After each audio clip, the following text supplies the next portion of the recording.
Possiamo anche dire no pedemontana, no autostrada, eccetera, però dobbiamo fare come i Mennonite, allora dobbiamo capire chi dice no che vada a cavallo.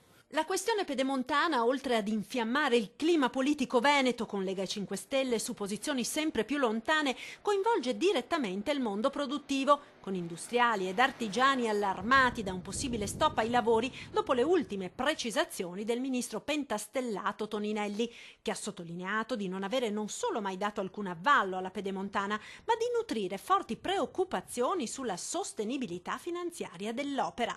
Ma la pedemontana, sostengono le categorie economiche, a partire da Assindustria Veneto Centro, è un'opera strategica per mantenere la competitività dell'area più produttiva del paese. Noi abbiamo bisogno delle strade, anche a me non piace mica vedere il territorio devastato, eccetera.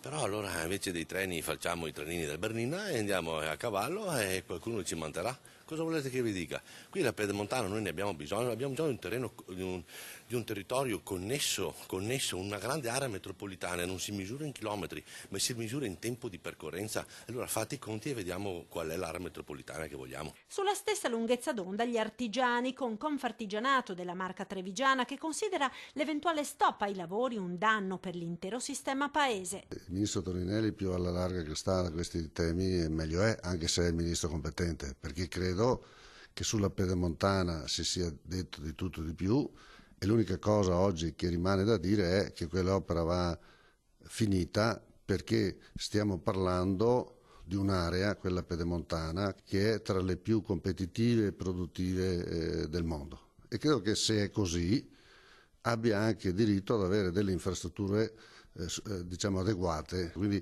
rimettere sempre in discussione le opere credo sia dannoso non solo per noi ma per tutto il sistema paese.